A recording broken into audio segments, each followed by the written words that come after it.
The ship was unsinkable, survive anything the Pacific could throw at it. 600 miles off course.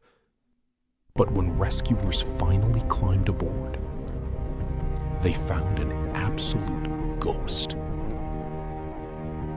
No bodies, no passengers, no crew. Just a radio tuned to the international distress frequency. An open medical bag with blood-crusted bandages. And every single clock frozen at 10:25. 25 people had set sail from Samoa. Not one was ever seen again. This is the story of the MV Joyita. There is a word in Spanish. Joyita. It means little jewel.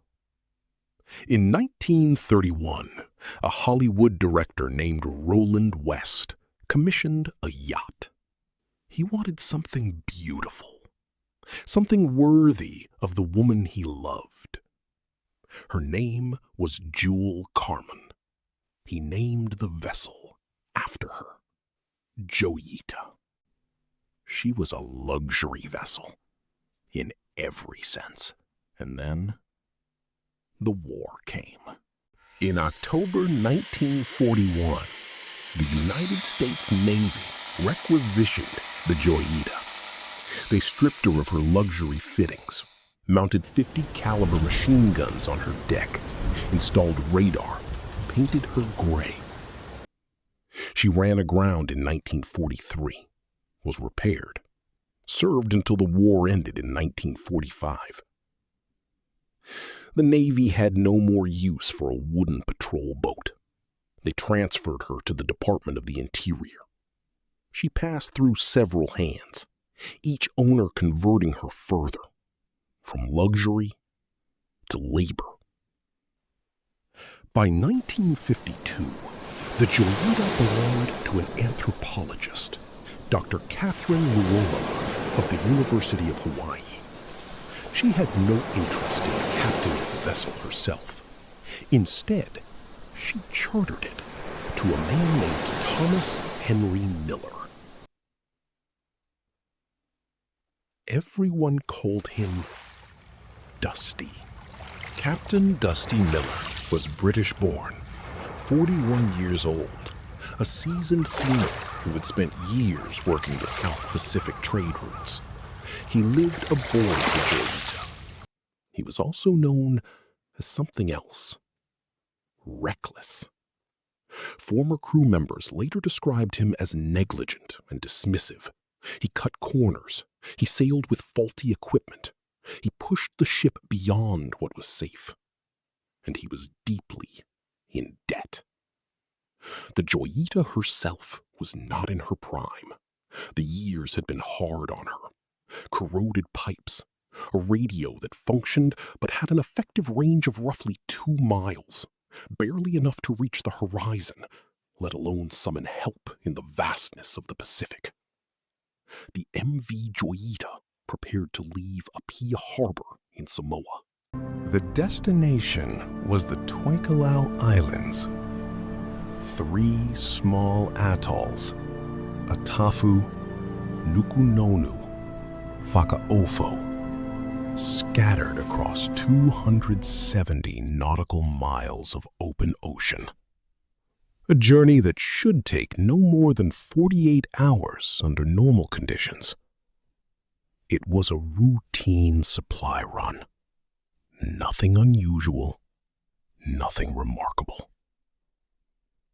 The Joyita carried 4 tons of cargo. Sacks of flour, sugar, rice, construction materials, medical supplies bound for island clinics that had almost nothing. And 80 empty 45-gallon oil drums lashed to the deck, destined to be filled at the Tokelau copra plantations and shipped back. 25 people boarded that morning. 16 crew, 9 passengers. The crew was a cross-section of the South Pacific. Tokelauan seamen, a Kiribati engineer, Samoan mechanics. The mate was an American named Chuck Simpson, 28 years old, physically powerful, Native American, known for his calm temperament. The passengers included a government official from New Zealand, District Officer Roger Perlis, a doctor, Alfred Dennis Parsons, an Irish surgeon and World War II veteran, en route to perform an emergency amputation on a patient in Tokelau who would die without it. 2 dispensers carrying medical supplies, 2 children. The departure was delayed. The day before, on October 2nd, the Joyita's port engine clutch had failed. A serious mechanical problem. Most captains would have waited and repaired it, then sailed when both engines were functional. Dusty Miller did not wait. He decided to sail on one engine. This was the kind of decision Miller made. The kind of decision former crew members would later describe as entirely consistent with his character. He had a schedule. He had cargo. He had passengers waiting at the other end who depended on those medical supplies. He did not radio ahead to inform anyone in Tokelau about the delay or the engine failure. He simply departed at approximately 5 o'clock in the morning on October 3rd, 1955. The Joyita cleared Apia Harbor and turned north. No distress signal was ever received from the Joyita. No radio communication of any kind. She simply sailed out of Apia and vanished. October 3rd passed. October 4th. By October 5th, the Joyita should have arrived in Tokelau. The atolls were small, impossible to miss if you were on course, impossible to find if you were not. No ship appeared on the horizon. October 6th, still nothing. The alarm was raised. A massive search and rescue operation was launched by the New Zealand Air Force. Planes crisscrossed more than 100,000 square miles of ocean, 260,000 square kilometers. They found nothing. No wreckage, no oil slick, no bodies, no life rafts. The Joyita had disappeared as completely as if the Pacific had opened its depths and swallowed her whole. And then, 5 weeks later, something impossible happened. November 10th, 1955. A merchant vessel, the Tuvalu, was sailing near Vanuatu, one of the larger islands of Fiji. Captain Gerald Douglas was on the bridge. The Pacific stretched around him, empty and endless. And then the lookout spotted something. A vessel on the horizon. Not moving, not under power. Listing so heavily to port that her starboard hull was exposed above the waterline. Her decks were awash, waves washing freely across them. She appeared to be sinking. Captain Douglas altered course to investigate. As the Tuvalu drew closer, the details sharpened. The ship was the MV Joyita. recognizable despite her condition. But she was not where she was supposed to be. She was more than 600 miles off course. 970 kilometers from where the search planes had looked. Drifting near Fiji, having somehow crossed the entire South Pacific, unseen and unreported, for 37 days. The Tuvalu launched a boarding party. What they found defied explanation. The Joyita was deserted. Not a single person on board. No passengers. No crew. No bodies. The ship's auxiliary radio was still switched on, tuned to 2182 kilohertz, the international maritime distress frequency. But the radio's wiring was faulty. Its effective range was approximately 2 miles. If anyone had tried to send a distress call, it had gone nowhere. Every clock on the ship had stopped at 10:25. The life rafts were gone, all 3 of them missing from their stanchions. The captain's logbook was missing. Every navigational instrument was missing. The chronometer, the sextant, all gone. The firearms Captain Miller kept aboard, missing. But much of the cargo remained. Sacks of flour, medical supplies, the 80 empty oil drums, still lashed to the deck. On a table in the main cabin, the boarding party found a doctor's bag. It was open. Inside were medical instruments and bandages. Bandages soaked with blood. Old blood, dried and dark. Someone had been injured, treated. But by whom? And for what? The ship was in a state of disarray. The bridge had sustained heavy damage. Windows were shattered. The superstructure battered.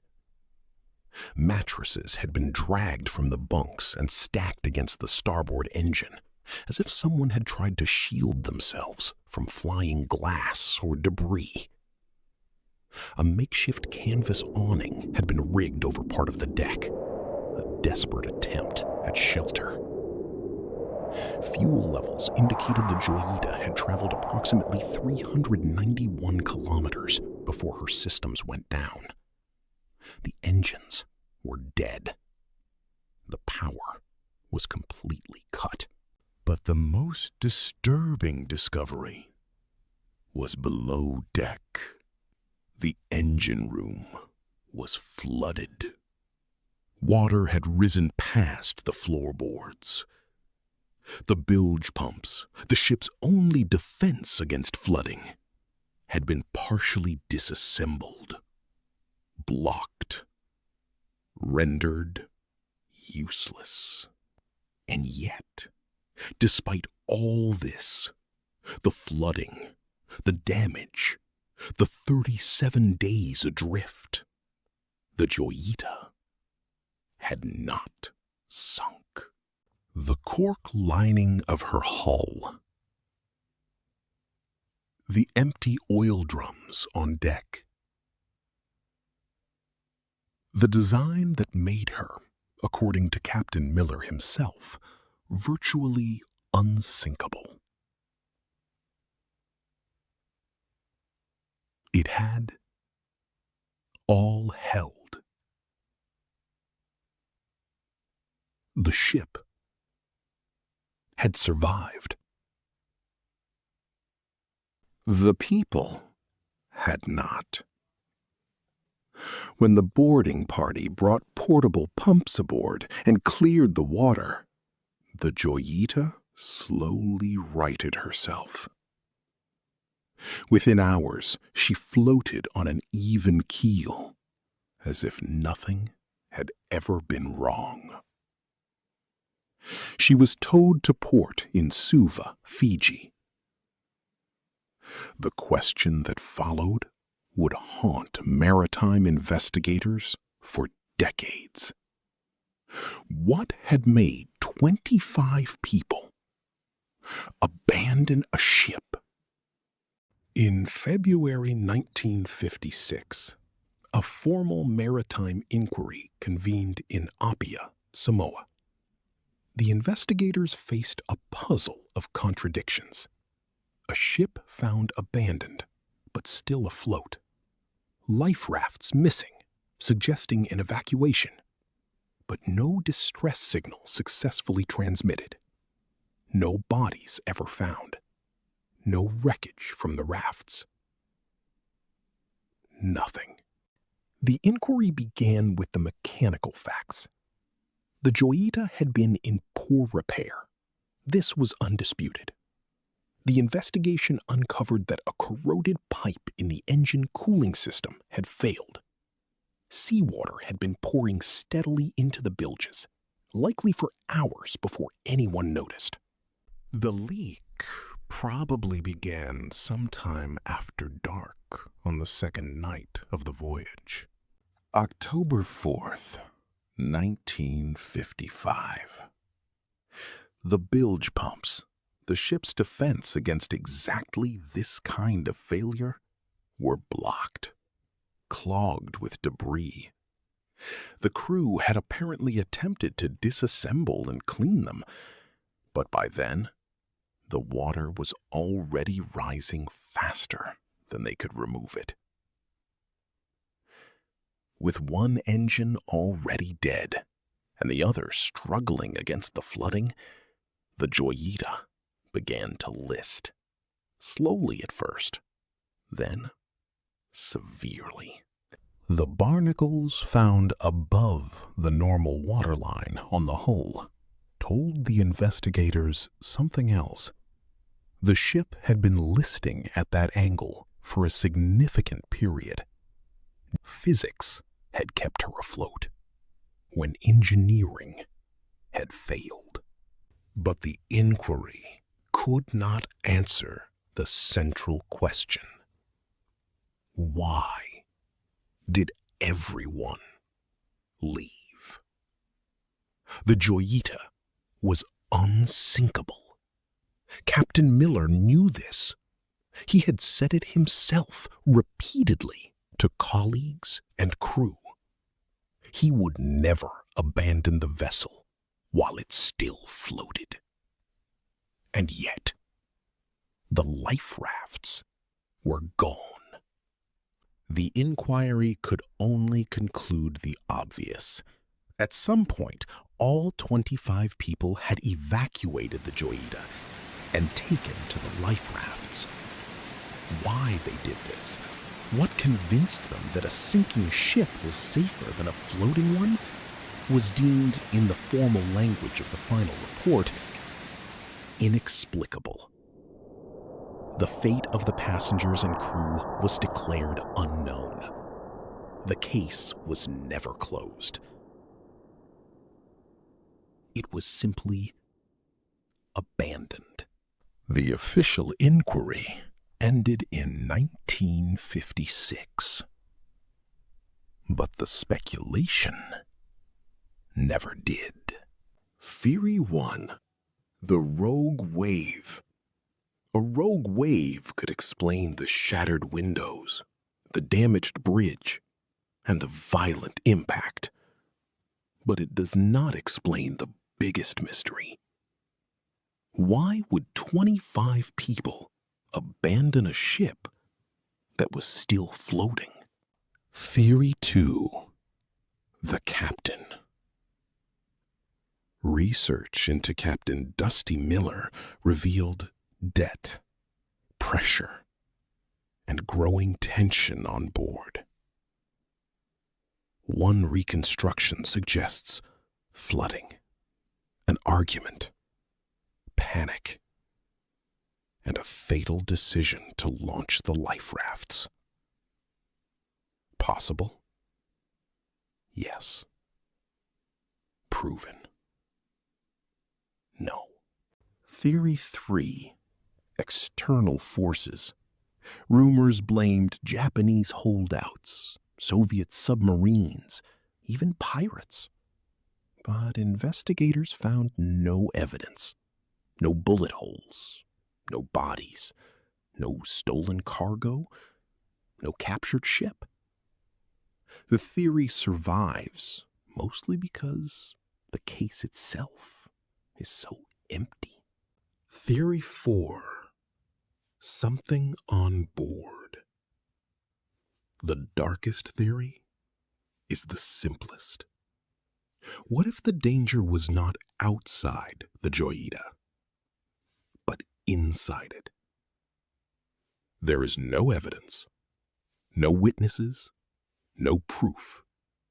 But 25 people left a floating ship, and none of them were ever seen again.